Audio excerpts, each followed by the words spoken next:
का, उनको उभारने का काम कर रहा है।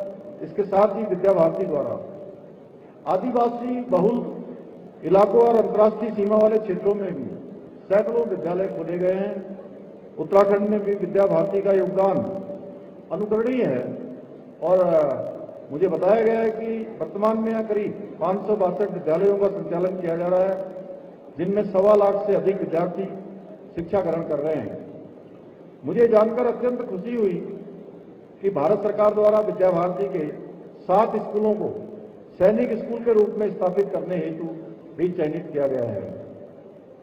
मैं आज के इस अवसर पर देश के भविष्य के निर्माण में 70 वर्षों से भी अधिक समय तक कार्यरत अखिल भारतीय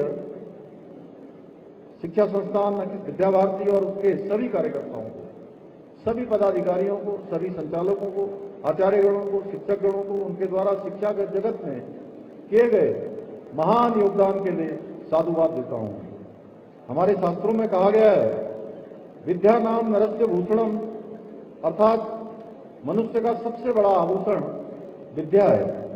इसलिए शिक्षा के महत्व को ध्यान में रखकर उत्तराखंड के अंदर हमारी सरकार ने सबसे पहले नई शिक्षा नीति को उत्तराखंड में लागू करने का काम किया है।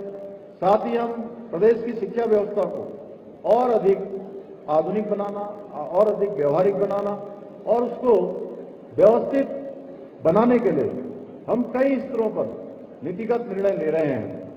राज्य के सरकारी स्कूलों में कक्षा 1 से लेकर 12 तक के विद्यार्थियों को निःशुल्क पाठ्य पुस्तकें और कक्षा 1 से लेकर कक्षा 8 तक के बच्चों को पाठ्य पुस्तकों के साथ जूता और बैग भी उपलब्ध कराया जा रहा है।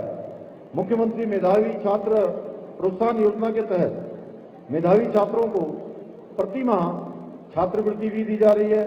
इसके साथ ही प्रदेश के प्रत्येक विकासखंड के हाई स्कूल और इंटर में टॉप करने वाले छात्रों को भारत भ्रमण पर भी लेके जाया जा रहा है। अनेक जगह पर उनको नए नए ज्ञान और अनुभव इससे प्राप्त हो रहे हैं।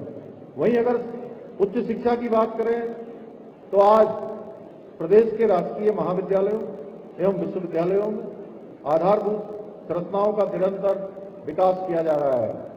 राज्य में 20 मॉडल कॉलेजों की स्थापना की जा रही है एवं महिला छात्रावास एवं आईटी लैब सहित परीक्षा भवनों आदि का निर्माण भी किया जा रहा है। इसके साथ ही हाल ही में ब्रिटेन के साथ सेवनिंग उत्तराखंड छात्रवृत्ति हेतु समझौता किया गया है, जिसके तहत 5 श्रेष्ठ विद्यार्थियों को मास्टर डिग्री के लिए ब्रिटेन भेजा जाएगा।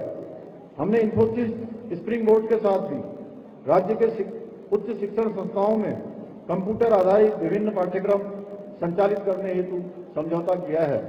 इतना ही नहीं, राज्य के युवाओं को और बेहतर अवसर प्रदान करने के उद्देश्य से हम देश के 100 श्रेष्ठ रैंकिंग वाली संस्थाओं में प्रवेश लेने वाले युवाओं को 50,000 रुपये की प्रोत्साहन राशि भी प्रदान कर रहे हैं। इसके अतिरिक्त उत्तराखंड देश का ऐसा पहला राज्य बन गया है जहां बुनियादी शिक्षा के लिए राज्य पाठ्य चर्चा कार्यक्रम रूपरेखा तैयार की गई है। यही नहीं, विद्यालय में विद्यार्थियों की रचनात्मकता को और बढ़ावा देने हेतु बस्ता रहित दिवस को भी पाठ्य चर्चा में शामिल किया गया है। आप सबने देखा होगा, अभी कुछ ही दिनों पहले अगर घर में छोटे बच्चे होंगे तो बस्ता रहित दिवस मेरे ख्याल से कल ही था, देहरादून में तो कल था, एक दिन पहले। क्योंकि मुझे इसलिए पता है कि मैं अपने छोटे वाले, तुम सो जाओ भी जल्दी, 11 बजे तक वो सोया नहीं था, तो बोला कि नहीं, मैंने कहा कल छुट्टी है क्या, इतनी देर तक जगे हो? तो उसने कहा कि नहीं, कल हमारा बस्ता रहित दिवस है। तब मुझे जानकारी हुई कि बस्ता रहित दिवस एक दिन उनके व्यक्तित्व विकास के लिए बहुत जरूरी है। इसको हमने पाठ्यक्रम में शामिल किया है। इसके अलावा हमारी विरासत पुस्तक के माध्यम से कक्षा 6 से लेकर 8 तक के छात्रों को भारत की संस्कृति, लोक परंपरा और देश और प्रदेश की महान विभूतियों के जीवन परिचय से भी परिचित कराने का कार्य भी किया जा रहा है। हमने इस पुस्तक में उत्तराखंड राज्य आंदोलन के जननायकों की शौर्य गाथाओं को भी सम्मिलित किया है, जिससे हमारी आने वाली पीढ़ियां उनके योगदान को, उनके आंदोलन को, उनके बलिदान को समझ सके और राज्य के प्रति उनके अंदर उत्तरदायित्व की एक भावना विकसित हो सके। साथ ही हमने बच्चों में कौशल, उद्यमिता, भारतीय ज्ञान परंपरा को विकसित करने के लिए कौशलम कार्यक्रम भी प्रारंभ किया है। इसके अतिरिक्त संघ लोक सेवा आयोग, सीडीएस, एनडीए, इन सभी परीक्षाओं में पास होने पर उनके साक्षात्कार के लिए तैयारी के लिए 50,000 रुपये की धनराशि का प्रावधान भी किया जा रहा है। आज संपूर्ण विश्व सनातन धर्म और संस्कृति के महत्व को समझ रहा है। इसे देखते हुए हमने देहरादून में दून विश्वविद्यालय में एक सेंटर फॉर हिंदू स्टडीज की स्थापना की है।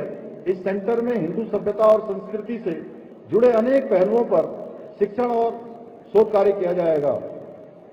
मैं आज के इस अवसर पर अपने प्रिय भैया बहनों से कहना चाहता हूं कि आप लोग हमारे देश और प्रदेश के भविष्य हैं। इसलिए मैं आपको बताना चाहता हूं कि हमारी सरकार ने युवाओं के भविष्य के साथ खिलवाड़ करने वाले नकल माफियाओं पर नकेल कसने के लिए प्रदेश में देश का सबसे कठोर नकल विरोधी कानून लागू किया है, जिसका परिणाम है पिछले 4 वर्षों में राज्य में 25,000 से भी अधिक अभ्यर्थियों को, अधिक हमारे गरीब माता पिता के बेटे और बेटियों को योग्यता, क्षमता और प्रतिभा के आधार पर नौकरियां प्राप्त करने में सफलता प्राप्त हुई है। परंतु पिछले कुछ दिनों से देवभूमि में नकल माफिया पेपर लीक का षड्यंत्र रचकर भोले भाले नौजवानों को बरगलाने की नाकाम कोशिश कर रहे हैं। मैं आज इस मंच के माध्यम से उन नकल माफियाओं को स्पष्ट रूप से कहना चाहता हूं कि उनकी दाल अब उत्तराखंड में गलने वाली नहीं है। और मेरे जीते जी कोई भी हमारे गरीब माता पिता के बेटे बेटियों, हमारे भाई बहनों के साथ, हमारे युवा नौजवानों के साथ किसी भी प्रकार का अन्याय नहीं कर पाएगा। हम अन्याय नहीं होने देंगे। यूके SSSC पेपर में नकल की जांच के लिए अभी जो एक प्रकरण आया है, और वो प्रकरण भी एक सेंटर पर एक विशेष व्यक्ति के ऊपर आया है। उसकी गिरफ्तारी की जा चुकी है, उससे संबंधित सभी लोगों से जानकारियां की जा रही हैं और ये देखा जा रहा है कि उसका प्रभाव या वो कितना स्प्रेड तो नहीं हुआ, उसके कारण से कुछ और जगह नकल का ये अपराध और लोगों ने तो नहीं किया, इसमें सम्मिलित तो नहीं हुए, या अन्य सेंटरों पर तो कहीं इस प्रकार की कोई कमी नहीं आई है।